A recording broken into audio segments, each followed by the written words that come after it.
11। বাবা, ঢং দেখলে আর বাঁচি নে। এ বয়সে দেখেছো মুখে মেকআপ?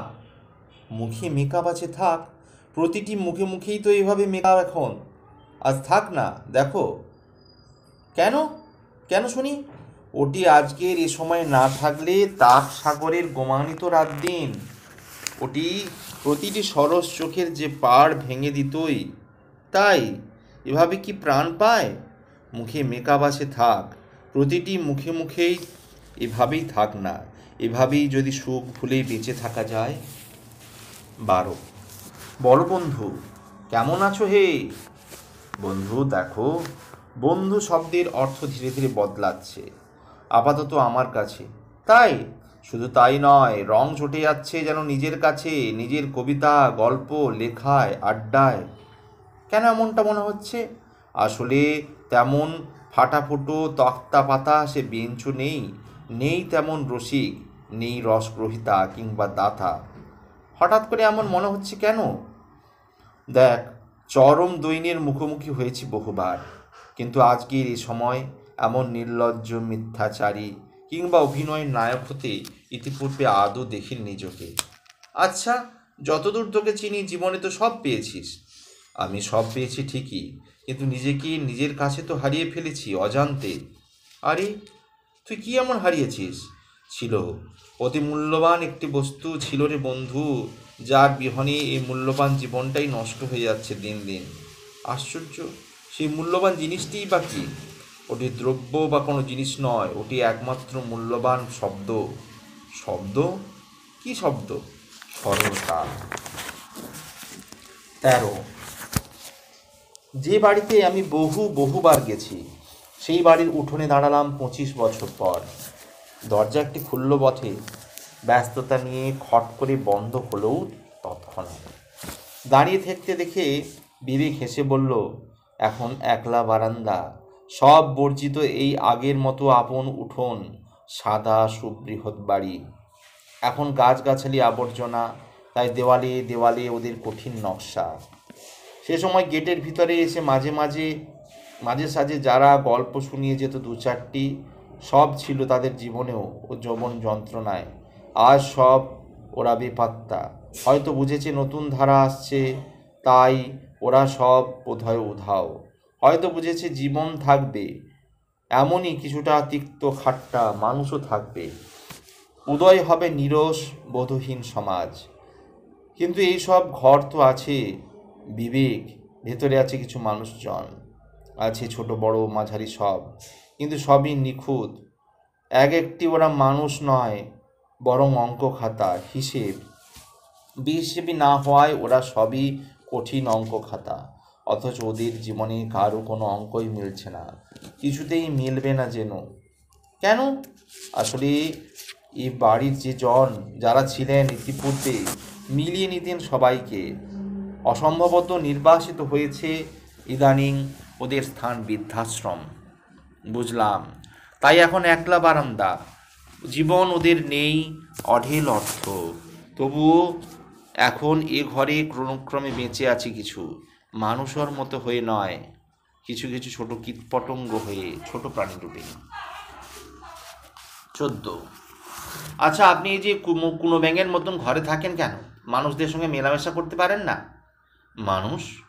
যাদের হুঁশ আছে বুঝি, তারাই দেখছি খেলছে আগুন। এ কথা আপনার ঠিক হচ্ছে না। দেখুন, মানব সভ্যতা কেমন দ্রুত প্রগতির পথে। প্রগতি? মানব সভ্যতা? সভ্যতা আজ আদিমতার চেয়েও ভয়ঙ্কর, বর্বর। আচ্ছা, আপনি ইদানিং কেন কোনো উন্নতি কিছু দেখতে পাচ্ছেন না? আচ্ছা, উন্নতি মানে কি আমাকে বোঝাতে চাও কি? শুধুই নাশকতার খেতাব? পাগলের সঙ্গে কথা বলছি। চাঁদার রসিদটা দিয়ে দে ওনাকে, ছেলেদের বলবেন সঠিক সময় পৌঁছে দিতে। চল। 15। দাদা, মনুষ্য জীবনে চরম সার্থকতা বলতে তো কত লোকজন আমাকে চেনে জানে। ঠিক এটাই তো? আরে, আমাকে কে কে কত কত লোকজন জানলো বা চিনলো, এটা কোনো কোনো বিরাট বাহাদুরি, খুব বড় কথা নয়।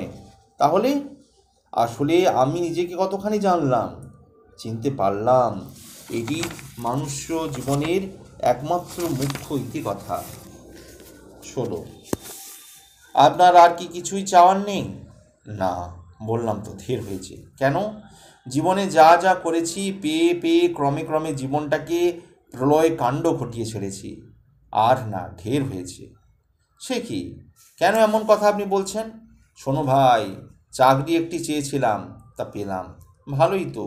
এই ভাগ্যে কজনের আর হয়? কয়জনের হয়েছে আমার জানার কাম্য নয়। তবে আমি পেয়ে যা এতদিন উপলব্ধি করেছি তা কাউকে খুঁড়ে বলার নয়। চাকরি লাইফ তো সুখের। জীবন্ত আরশোলাকে পিঁপড়েদের হতে বন্দি হতে দেখেছো কোনো দিন? কতবার দেখেছি জীবন্ত আরশোলাকে টেনে ধরে সারি সারি বেঁধে নিয়ে যায় ওরা। শুধু টানতে নয়, কামড়, ঘন ঘন কামড় দেয় বেচারা। কেন এ কথা? চাকরের সঙ্গে আরশোলার কি সম্পর্ক? সব চাকরের জীবন জীবন্ত আরশোলা। আত্মীয় স্বজন, দোকানদার সবাই মিলে কুড়ে কুড়ে খেয়ে লাশ বানিয়ে ছাড়ে। আপনি তো দিব্যি নিশ্চিন্তে এখনও। আমি নিশ্চিন্তই। ঘুম তোমার হয়? আমি তো সাধারণ মানুষ, কেন হবে না? আমারও হয়, তবে ঘুমের ওষুধ খেলে। কেন? ওই প্রথম থেকে আগ্রাসী চাইতে যাওয়ার এই খেসারত। আমার অবস্থা সবাই জানেন। ভাবছি আমার জায়গায় যদি আপনি আজ হতেন। দেখো, তোমার মতোই আমি একটি ছিটি বেড়ার ঘর ছিল আমার। এক পাশে গরু ছাগল, এক পাশে আমরা কজন মানুষ। ছোট্ট জানালা, ওইটিকে ঝরোখা বলতো। ওর থেকে ফুরফুর হাওয়া লাগতো গায়ে। আমাদের অবস্থা এমনটিও যদিও নয় এখন, তবুও একটা ভালো তো নয়। আরে শোনো না, বাবা মা দাদু কাকা সবাই ওই খোড়ো ঘরে, আমরা ভাই বোন সহ অঘরে ঘুমাতাম। আর পেটা মাঝে মাঝে খেয়েও। কারু এভাবে গাদা গাদা ঔষধ আর ঘুমের ট্যাবলেট খেয়ে ঘুমোতে হতো না। না বাবার, কাকার, না কারু। লেখার আগে আপনি কিছু প্রস্তুতি নেন? না, তবে লেখার আগে আমাকে ভাবায়। যতখানি সংযোগ রয়েছে আমার প্রথমত প্রকৃতির সাথে, আর লেখার আগে ভাবায় ভাবের ভাঁড়ারে কতটুকু গ্রহণযোগ্য হয়েছে আমি, আর কতখানি গ্রহণীয় আমি কুকুর বেড়ালাদি পশুদের কাছেও বটে। তারপর গাছপালা লতাপাতা এরা সব সবুজ সংকেত দিলে পর তখন ছুটে আসি আমি কেবল মানুষের পাশে। কেন? এই সাহিত্যের জন্য, শহীদ হওয়ার জন্য, শহীদ করার জন্য। 18। কবির কাঁধে ব্যাগ কেন? ওরে অবুঝ, এর ভিতর থাকে ভাবনা, সঞ্চিত অমূল্য শব্দচয়ন। ওগুলো কি করে? বেচারা যে দিতে চায়। কাকে? সবাইকে। এ সব তার মহানুভবতা। সমাজের প্রতি তার দায়বদ্ধতা আছে জেনে। বুঝলাম। দেন তাকে বিনে পয়সায়। নিতে চাইলে তাই নাও। নিতে আমার কী লাভ? ওরে পাগল, লাভ। ভাবগ্রাহী না হলে মনুষ্য জীবন ওই মরুভূমি থর মরুভূমি কেন? অথবা এই চৈত্রে সেই ক্ষীরাই নদী। ভাবহীন হলে? হ্যাঁ, ভাবহীন। এই ধরো খাদ্য, ক্ষীর ননি যা খাও, অথবা সঞ্চিত করো, যা যা সব কিছু, সবই জীবন অন্তে এসে ঠেকবে বিষ। তাই ঠাকুর রামকৃষ্ণদেব সর্বদা ভাব মুখে থাকতেন। 19। I love you Monica. বাজে কথা। কেন? কেউ কাউকে ভালোবাসে না। প্রেম করে আমাদের 10 বছর বিয়ে, ভালোবাসার কোনো ঘাটতি আছে? দেখাতে পারো? বিশেষ করে আমারই বা কোথায় সেই খাপতে আছে দেখাও। নেই তো। এমনকি আমাদের ছেলে বা মেয়ের প্রতি উভয়ের ভালোবাসার কোনো খামতিই নেই তো। তবুও মনিকা, তোমার প্রতি আমার ভালোবাসা কিন্তু আলাদা। বোকা, ভালোবাসা একটি শব্দ মাত্র, তা সম্পূর্ণ একক এবং অব্যয়। একে ভাগ মাটোয়ারা করে কি করে হয়? কি করে? কেন হবে না? এসব শুনলে লোকে পাগলি বলবে তোমাকে। তাই তোমাকে আমি সত্যি ভীষণ ভীষণ ভালোবাসি। বলো ভালোবাসা কেবল শুধু তুমি নিজেকেই। ওহ, এত বছরে তুমি এই দেখলে? তাহলে আমার ভিতর এত আমার ইচ্ছেগুলো প্রকাশিত দেখেছো বলেই ভালোবাসা বুঝেছো। আর তুমি? আমারও সেম। আমার ব্যক্তিগত কামনা বাসনার পূর্ণতা তোমার ওখানে দেখেছি কিংবা আছে বলেই তাই। ওসব ছেড়ে দাও, বাদই দিলাম ওসব প্রসঙ্গ। আচ্ছা, ছেলে মেয়ে দুটিকে যে দুজন ভালোবাসি, আশ্চর্য, ওখানে তোমার সত্তা আমারই একক সত্তা। ঠিক আছে, আমাদের এই গণ্ডির বাইরে যাদের যেখানকে খাতির করি ভালোবাসি, সবখানি ওই একা নিজেকে। ওরা সবাই আয় না, যার যার ভিতর নিজেকে খুঁজে পাও, তাকেই তখন ভালোবাসো। মাথা বড্ড মাঝে মাঝে তুমি গুলিয়ে দাও। আরে ভালোবাসা সবখান থেকে কুটিয়ে এনে নিজেকে বোঝো। দেখো নিজের ছাড়া কোথাও কেউ নেই, নিজেকেই অবচেতন মনে সবাই করি। বাবা, দাওয়াটায় পাথর বসালে ভালো হয়। আমি তো ভাবছি সোনায় কভারিং করলে আরও ভালো হতো।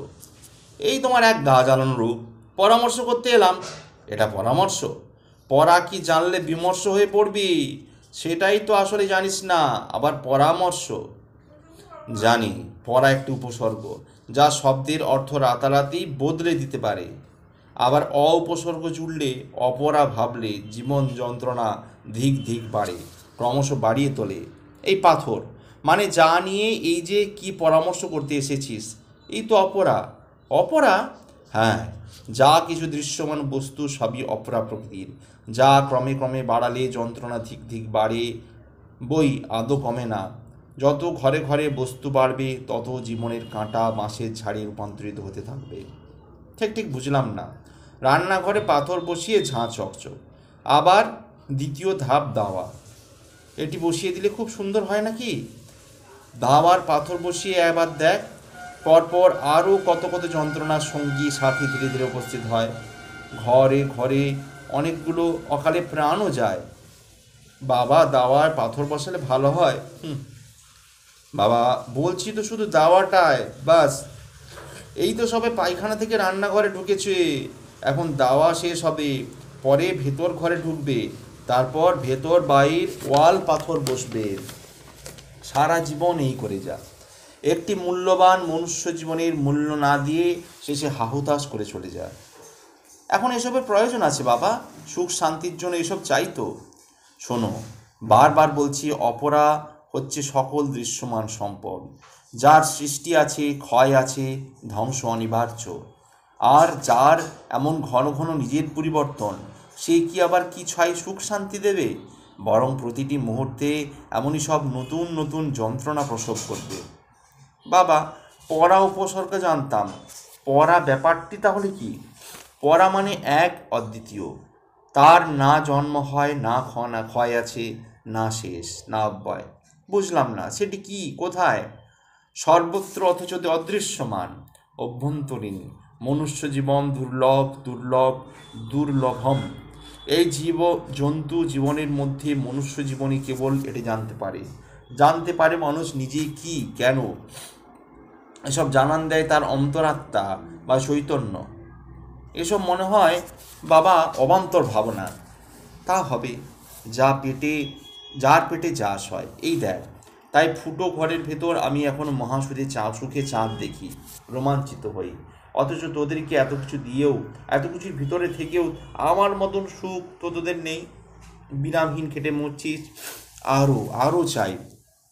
যা যা, রাত 10টা একা থাকতে দে, জেনে যা তৃষ্ণার অপর নাম সান্ত্বনা। 21।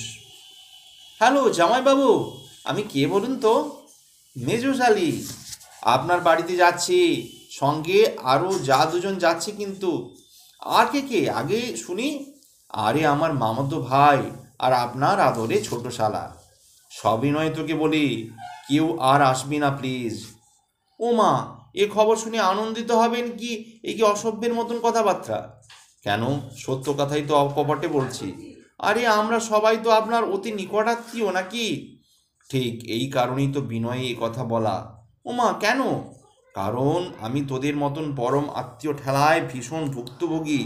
কি বললে? কি কারণে ভুক্তভোগী? কারণ আত্মীয়, নিকটাত্মীয় এসবের আসার পরই আমার শরীর ভীষণ গড়বড় করতে থাকে, আর চলে যাওয়ার দিন থেকে শুরু হয় ক্রমে ক্রমে রক্ত আমাশা। কি বললেন? রক্ত আমাশা? তামাশা করছি না, শুধু কি তাই, ওই আমাশার শুল প্রায় হয়ে থাকে মাসখানেক। আপনার দিন দিন কি কথার ধরন জামাইবাবু? আর বলিস না, কারা প্রকৃত আত্মীয় স্বজন এসব আর বয়সে বেশি বোঝা আমার ভালো লাগে না। আমরা কি আপনার কোনো আত্মীয় নয়? কে না বলেছে? তোরা এলে তো মুখে মস্ত চওড়া হাসি ফোটে, তবে তবে কিন্তু দিনে 2-4 বার সবার অলক্ষ্যে হেঁচকিও যে ওঠে, ওটা কেউ ভদ্রতার খাতিরে দেখায় না, বুঝেছিস? আপনার ইদানিং কথায় সত্যি জামাইবাবু জ্বালা ধরে। হ্যাঁ, বরং তোদের পরিবর্তে যদি 10-15 জন ওদের পাঠাতে পারিস তাহলে ভীষণ খুশি হতাম, কারণ ওরা দাওয়ায় পা রাখলে দেহের মনের দুজনের পর্যাপ্ত প্রশান্তি মেলে। তার মানে আপনার ওইসব কবি, লেখক, সাহিত্যিক, ওদের পিছনে কি কোনো খরচ হবে না? আহা, হয়তো হবে, কিন্তু হার্ট অ্যাটাকের কোনো সম্ভাবনাই আর কোনো থাকবে না।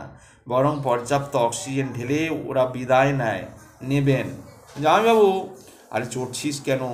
শুধু কি তাই, এদের সংস্পর্শে থাকলে জীবন যে জল ঘোলা নয়, বরং স্বচ্ছ সরোবর, তা ওরা পলে পলে বুঝিয়ে দেবেন। ফোন রাখছি, অসভ্য ছোট লোক থাকার। হ্যালো, পারলে এদের বাড়িতে আমন্ত্রণ জানিয়ে আমার কথার সত্যতা আপাতত মিলিয়ে নিস, বুঝলি?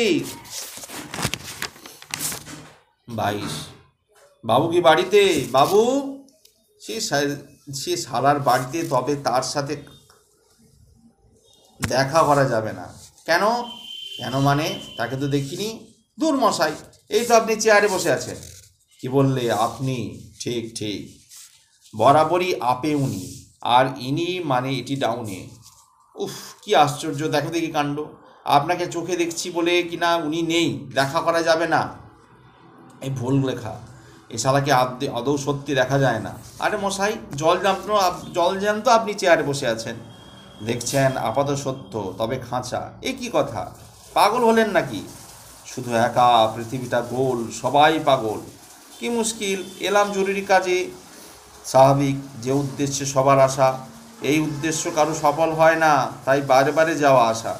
দেখুন, খেয়ালি রাখুন, আপনার ফালতু কথা শুনতে আসিনি। সংসার, তা মানে ঘন ঘন যা সরে যায়, তাই বারবার আসা আর শোনা। ধুত, এখন আমার যা ইচ্ছে করছে ফোন করবে, পারবে? এই তো সাক্ষাৎ আপনি, মানে তুমি বাল্ব, লণ্ঠন, গিজার, পাখা সব তো চলছে, দেখতে পাচ্ছ, কিন্তু ওটি হঠাৎ চলে গেলে যেটি কি দেখতে পাও না, সেটি কি? কি ইলেকট্রিক?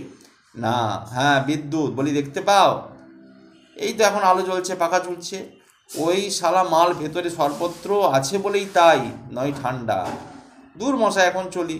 বুঝেছি আপনি ঠিক নেই, লোকে কী কারণে এই বাড়িটিকে অ্যাবনর্মাল হাউস বলে হাড়ে হাড়ে বুঝতে পারছি। হ্যাঁ, মুক্তি পেতে গেলে মাঝে মাঝে ভুলো মন নিয়ে এখানে চলে এসো।